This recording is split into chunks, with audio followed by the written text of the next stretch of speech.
Hey, what's going on YouTube? Welcome back to the training series. In today's video, we will talk about Houdini Basics Part 3. In this video, I'm hoping to cover how to add in, lights as far as like hdri, how to do UV projection if I can remember how to do it, and just some material stuff. I won't go over any kind of like advanced stuff with textures because we will be here for about 4 or 5 days. But I will go ahead and show you some sort of basics. So I think this is where we left off last time. I'm gonna just delete this really quickly. And let's go ahead and just start fresh with a whole new scene. Okay, so the first thing I'm gonna do, I'm just lay down a grid. Tree as our ground, maybe a box.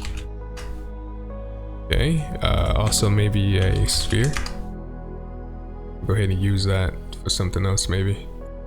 Okay, so let's go ahead and just start off with a box. I'm gonna just click on a box and translate it maybe 0.5 so it's flat on the ground.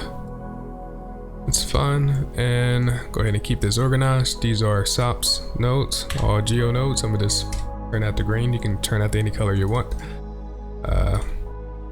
Okay, so we kind of have that set up. Now let's talk about how to set up our like our rendering node stuff. So there's 2 different ways that I know how to go ahead and set up a render node. You can simply come up here to render, create render node, and this mantra PBR. And what that does is create like a mantra node for us at our out level. If I go back to our object, you can see there's nothing there. That node now is at our out level. So the way how I like to do it, I'm gonna just go ahead and delete this. And I like to see it at the object level. So there's a node that we can use, and that node is called ROP. That handles all our rendering kind of stuff in Houdini. So I can just rename this really quickly. Render setup. Dive into it, and I'm gonna just simply add in mantra. Same thing that we just had. So by default, mantra is looking for a camera. It's thinking that we have a camera 1. If I go back and start creating cameras, mind you, you can simply tab cam or click on camera or drop down new cam, create a camera from our given position. Come up here to our view and start changing some settings. Okay. If I move around, I should get kicked out of the camera because I did not have this button locked. Come back down here to our camera. I'm actually come up here and keep this organized. And name this main cam. And make sure I have that button selected so I can start moving this guy around. Okay, so we have our render node set up for all our rendering stuff. We could just simply come up here to our render and hit render, and it should work. Let me just show you. If you do have multiple cameras and stuff set up, like if you do like lay down a camera or something, you want to name this sec cam, you go dive in here and click on mantra. You can see where mantra is picking up our main camera, like this current camera here. Our second camera should be somewhere. Go ahead and click up out of here. Should be located at the center of the origin if I'm not mistaken about it. Just hide that, and there it is. Okay, so let's just say you wanted to go ahead and select that. Is this as simply as come up here, click on this button, and go to our object level where all our cameras are at, and click on which one you want to be seeing out of when you start to render. So that's just that. Go ahead and delete this guy. Okay, I'm gonna dive back inside my main cam. And I'm gonna go up here to our render tab and hit render and see what we see. Give it a moment. Okay, so scene looks kind of dull. That's cool. That's no problem. Before we go ahead and go any further, keep in mind this number here, or this information that's happening right now. So mantra or mantra, however you pronounce it, I don't know how you pronounce it or as far as the team at Houdini. But it is like a CPU based engine. It's an amazing piece of software, but it does use your CPU over your GPU. I don't have the best of CPUs, so this number can get up there to about 4 or 5 gigabytes real quick, and it does cause my PC to kind of go slow a little bit. I do have 2 dedicated GPUs for rendering with Redshift and different programs, but if you have like a beefy machine, you can go ahead and do all that. you know, rendering stuff here in Houdini. If not, then you're kind of in the same boat that I'm in. But let's go ahead and just try to make the scene a little bit more, you know, stylized. Let's go ahead and come back to our object level, and this is the part where I want to go ahead and show you guys how to do HDRI lighting, or how I do HDRI lighting for that matter. I'll go ahead and click on this light source right here. This is environment light. Just probably drag this over here, and I think the color code is fine. I may even change this to, no, I'm gonna change this to maybe that color, or yellow. Okay, so we have our light. Come up here to this tab, this map tab, this environment map tab. I'm gonna just navigate to where I have my HDRIs at. Over here, HDRIs. And if this is happening for you, just go ahead and click on this button. It's trying to treat your files as like a sequence. You can just untick that. And I don't know what these guys are at the moment because I can't see any kind of preview. Click on tap and out of our main cam, and we should start to see it. Turn off the grid, and yep, we have our HDRI lighting. Okay, I'm gonna come back inside my main cam and go ahead and go back over here to our render tab. I'm actually gonna click on this and make sure that we have a little view of it all. Rendering tab, hit render, and let's go ahead and give it a moment.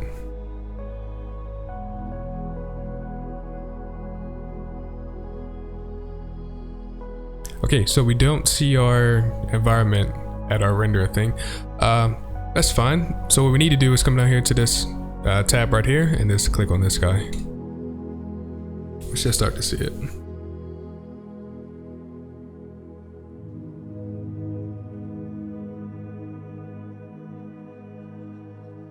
Okay, so this guy is at 45% or 50%, and as this is finishing up, you know, with this current frame, this number will continue to go ahead and go up. So I'm gonna just pause that, and at this point, you could just start adding in those lights that we talked about, those I don't know, area lights, spotlights, point lights, anything like that, distance stuff. You can go ahead and start doing that. They even got an ambient light. That's cool. But the next thing that I do want to talk about is how to add on like textures or like materials. Let's go ahead and go over here to our palette. Let me just extend this out a little bit. And how you add on materials is just simply click and hold and drag over here to the right, and it pops up. So this guy here. Now, if I double click on this guy, this should look like something that you guys are, you know, familiar with. If you're coming from a background like C4D, Maya, UAE, or UE4, I'm sorry, or Blender or anything like that. This shit looks very familiar. I won't go through this whole process of it because we will be here for a couple hours, but I will just show you how to add on basic textures with the default textures that are in Houdini. So let's go ahead and go back over here to our palette, and I'm gonna just delete this guy, and maybe, I don't know which one I'm gonna add on actually. Maybe concrete for the floor, and I don't know, maybe platinum for the cube. Now, there's two different ways that you can go ahead and add on the textures. You could just simply click and drag it onto the texture, or you can go ahead and go back to your object level. In this case, the cube doesn't have a texture on it yet, so I'm gonna go up here to the cube and go to render. On this tab right here, I can simply go ahead and do that thing like we did in our render stop. Click on this guy, come down to our material palette, platinum, accept, and platinum should be applied. Come up here to our render view and hit render, and let's see what happens.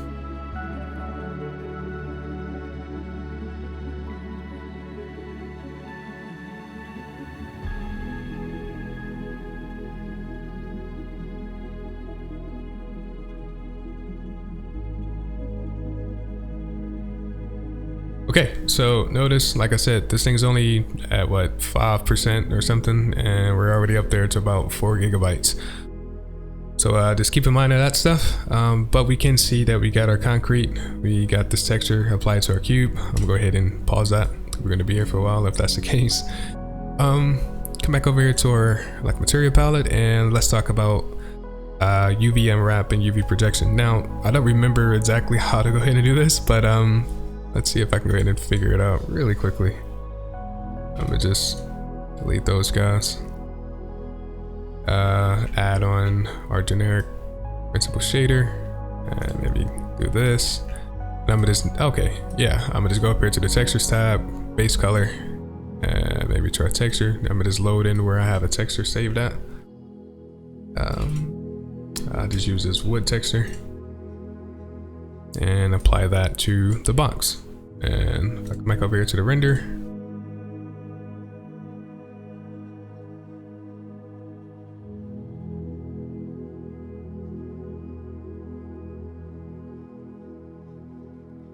Nice. So we see our, wooden texture applied to our box. That's cool. Go ahead and hit that to make sure that I'm still inside my camera. For some odd reason, this is enough. Okay, I'll keep it right there. Okay, so we have our wooden texture and stuff applied to our box. Just like any texture in the world, everything doesn't have like a smooth surface. So we can come up here to our bump, maybe enable that, and maybe find some sort of texture pads if you have one. I do. Go ahead and just plug in this normal map, and let's see what it looks like. Right now it's perfectly smooth. There's nothing going on with it.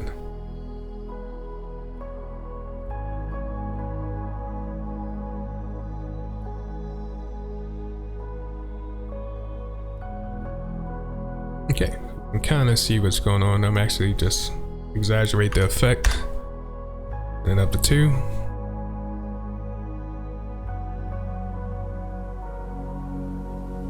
Cool. Yeah, we kind of started to create those imperfections with the bump normal section here.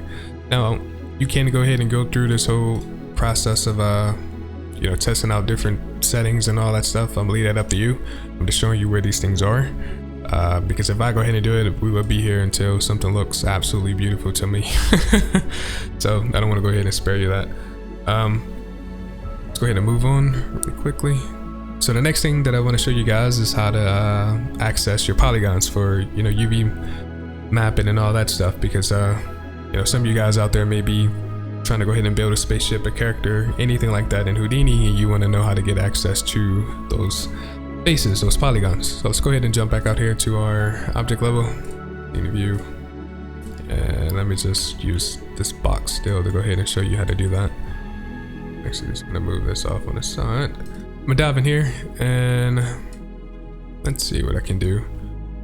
Go ahead and pick whip, maybe UV unwrap.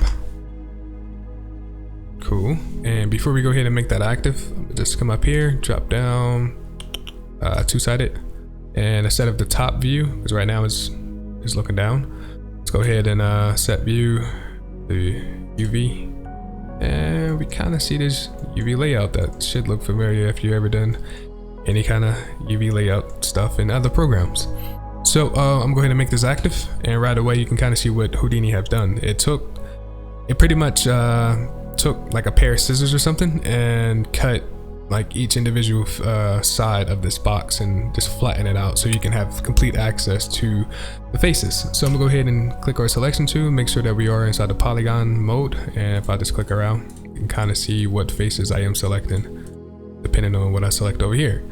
So another way to go ahead and have complete control over where your texture should lie at is to go ahead and load up a texture with this checkerboard. And another way to do that is to hit D on the keyboard. That's D as in David. Background, and this tab right here. Just navigate to where you got the texture at. My case is here. If I hit OK, and you can kind of see what happened. Now, as you move, I don't know, let's say that face or something. Go to our move tool, you can kind of see what's happening. All right. And notice what happens over here inside the node panel. Houdini automatically created another node and stuff for us. So that's how you go ahead and access that stuff. That's a very basic way. I don't really know any kind of advanced way of doing that kind of stuff, but that's just one way to go ahead and do it. Another thing that I do want to show you guys is how to do like projections if this way is not kind of working for you guys. So let's go ahead and use a sphere for this. I'll go ahead and disable that. Use the sphere. I'm actually just gonna put this above, and this is not the correct like type. I'm gonna just dive into it and change this to maybe mesh. Okay, come back out, area palette, and this should have our textures and stuff loaded already. It does. Just turn off this bump and drag and drop that onto our sphere and hit the render. See what it looks like.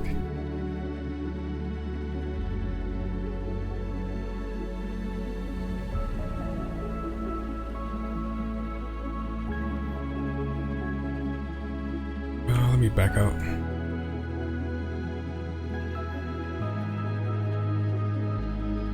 Yeah, that actually looks correct. That's crazy. Let me see. Where did I go wrong at maybe? Right out here. Here. Polygons.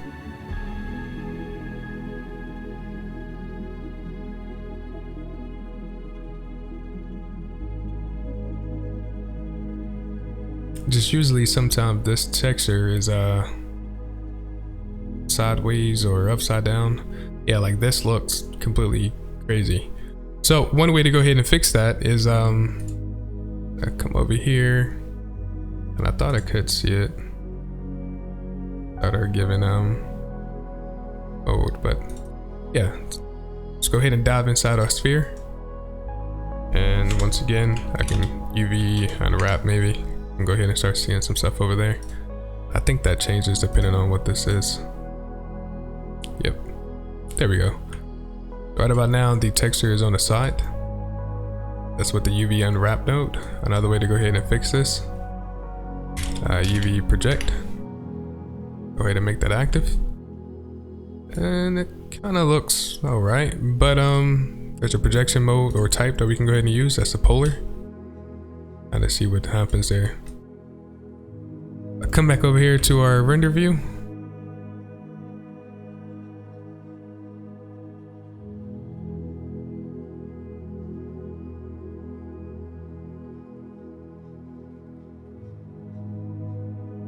There it is. So that's just one way to go ahead and fix that. This type can go ahead and be changed depending on what kind of shape or something that you're up there going for. So I'll go ahead and pause this guy, where we be putting out 10 gigabytes of nothing. So that's just one way to go ahead and do some stuff. That's pretty much what I want to do as far as the basics of this video. Hopefully here in the next video we will start diving into particles and how to set up explosions, and so you guys can go ahead and figure out how to create assets and stuff for yourself and use it for your clips, your films, whatever you want to go ahead and do. But before we end off the video, I do want to do the Daily Dose of Jesus section with you guys. I'm gonna try to go ahead and switch it up a little bit. I'm going to try to go ahead and explain something using the examples that we use from today's training and stuff, right?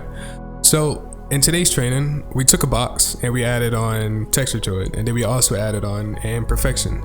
So let's just say for this example, this box is me, this box is you.